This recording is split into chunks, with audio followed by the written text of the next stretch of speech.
here we are now talking about 2018, and the AATH conference is going to be in my backyard here in San Diego, and we are bringing together some amazing speakers. So every month I'm launching another interview with one of the speakers to give you an idea of what's ahead and make you super jazzed about attending the conference. And if you aren't already planning on it, of course, we want you to go to aath.org to find out more information. The dates are going to be April 12th through the 15th. And this year we're doing a couple of really special things. I mean, we always do special things, but some new things this year, including the thing that's probably the nearest and dearest to my heart, which is going to be on Friday night, April the 13th. We're going to do a special Comedy for Caregivers outreach event. And during that event, if you've seen the other interviews, you know we're going to have Yakov Smirnov, who's going to be headlining for us and talking about his experience as a comedian and also some new research he's doing on relationships and humor.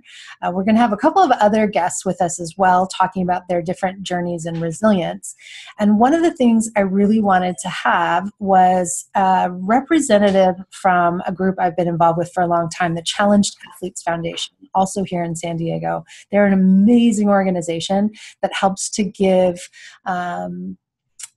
sports-specific tools for people who have physical disabilities. So they have grants and they raise money for people that really need a way to plug back into life and to be active again. And it's a beautiful organization I've been involved with for about 10 years now. Just did a workshop yesterday for some of their staff. And I've been asking, who is someone that we could have come on and just tell us about their story and how humor has been an asset for them in their recovery story, or even, the way that they kind of deal with life on a daily basis. And so I'm grateful, super grateful, that we are going to have Sean Simonson involved with this year's program. There he is. That's me.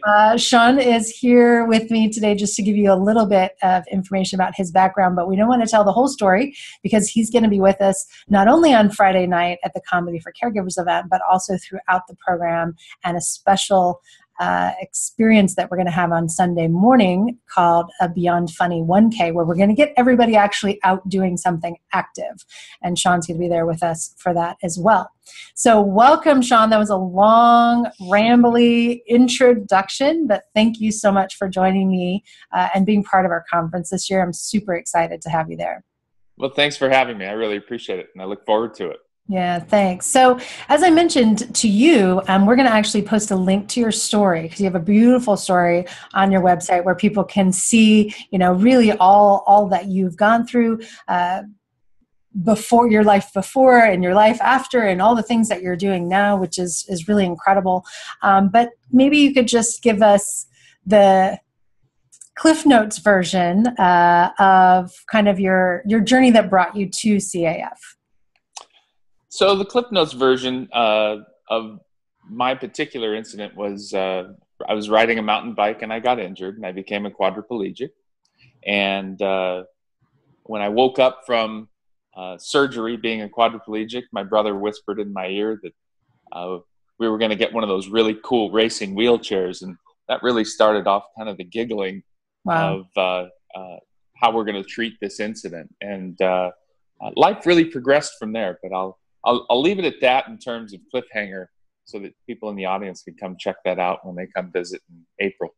Yeah, absolutely. And like I mentioned, for those of you who want to get the background, we'll post the link to it there. One of the things I think is really interesting that I'm just going to add to that is that you were an athlete prior to the incident, obviously. So you were on your bike and had an accident, but you were also a first responder. You were a firefighter as well, and you continued in that line of work after the accident as well. That's in a different way. In a different way, in the same firehouse, actually. Yeah. Excuse me. I was a firefighter for a little over a decade before I got injured. And then after my injury, my fire chief at the time came into the hospital when I still had dirt in my hair and said that she was looking forward to me coming back to work. And that again got more laughter because I didn't think realistically it'd be possible. And with her help and help of others, I was able to come back and spent about just under 10 years in the same firehouse doing firefighter work in a different way. So it's interesting because you just shared there a couple of conversations you had with people right off the bat where there was a bit of humor used to communicate a really difficult message that was kind of like, okay, we know the facts are the facts, but here's something that you have to look forward to, or here's a little jab. And my sense is that even before this all was going on, humor probably played a role in your life as a first responder as well. Absolutely. Yeah. It's part of the coping mechanism, actually, with being a first responder, that you use a lot of humor in what you do. If you don't, it really weighs on you a lot. And humor is kind of like the pressure relief for the balloon, if you will, for that example. But yeah, humor's been a big, big part of my life since I can remember. And it didn't stop after I got injured, and it hasn't stopped yet. So it's been great. That's awesome. What makes me think, with this Comedy for Caregivers event, part of what we want to do, in addition to telling stories of resilience, is really give tools for people who are in that type of situation on a daily basis, whether they be first responders or they're caregivers of people who have different types of illnesses, Alzheimer's. We have military professionals that we want to give them some solutions as well. And I know one of the things we joked about last time we talked is just the different types of humor that people can have in those different environments, whether it be, my guess is, the firefighters have a totally different version of humor than maybe the police officers, and doctors and nurses have their own brands of humor as well. Sure. Yeah, it's true. And it's kind of a code, I guess, if you will. Firefighters, when they interact with one another and they're using humor, it's probably hard for maybe just a traditional citizen to understand that humor. And so most firefighters, hopefully all, will reserve that so that it doesn't come across as misunderstood or crude or even inappropriate at times. There's different dialects of humor, if you will. The police have a different dialect of humor that I'm a little bit familiar with, the fire department. And it's definitely different than the humor associated with just interacting in a public setting. I think that's one of the fun things about our conference, for those of you who have not been to one of our events before, is understanding different humor styles and appreciating that, learning what some of the maybe guidelines are, not necessarily rules, but guidelines for when it's too soon or when it's not appropriate, and some of the things that you want to have established to have healthy humor, as opposed to maybe the type of humor sometimes we see and may laugh at, but it could be at the expense of somebody, or it's not really appropriate. And certainly a lot of, I think, comedy tends to walk that fine line, and that might be okay because it's not intended to be therapeutic. In our situation, we're really trying to look at the health benefits, the communication benefits, even the business benefits of how to use humor in a way that's healthy and intentional for that reason. So I know one of the other things we talked about is that now in your life, using humor maybe as a way to help other people in knowing how to communicate with you. Because I know, for me, I've been around CAF for 10 years, and I still find myself wondering, am I going to say something like really stupid to this person, or do they want me to address the disability, or do they not want? Am I supposed to ignore it? So are there any cases or examples that you can think of ways that you've been able to use humor to help communication? Yeah, really. For that exact reason that you described perfectly. I'm sitting in a wheelchair staring at you, wondering what you're thinking about me thinking about you. So we're just bouncing thoughts off of each other that we're not even verbalizing. And there's a tension there. Oftentimes, especially in a first interaction, but people are concerned about how to address a disability and how not. And I'd really try my best to approach it with humor, just to break that wall down, because it doesn't need to be there. We're just kind of normal people. I like to tell people I'm the same person. I'm just 3.5 feet shorter and on wheels, but I'm the same guy. And that type of humor really seems to break the wall down so that people don't feel like they're gonna say something stupid, because I genuinely feel if you're asking a genuine question, it's not going to be a stupid question. I might tease you about it just for fun, but it's not going to be a stupid question, and I welcome that. if you will, because I want people to know. If they're curious, they can ask questions, because if I'm curious, I'm going to ask you questions. And I think that's a good way to open up that dialogue. Yeah. Well, and I think it's so helpful too, because I'm thinking of that tension and that fear that we all have, that we're going to say the wrong thing or do the wrong thing. And so sometimes we just don't say anything. Mm-hmm. And I just even remember in our first conversation making a statement, I will never forget, that I was like, I cannot believe I just said that, but we say those things, and the choice or the option is to say, I'm too fearful to engage in Mm-hmm. that, so I'm going to just avoid it, which limits our ability to get to know each other, work together, support each other. So I think that's just such a perfect example of how we can use humor in helpful ways. And certainly if you want to learn more about that and some of those guidelines, and even talk to people about their experiences with that, the conference is a great way to do that.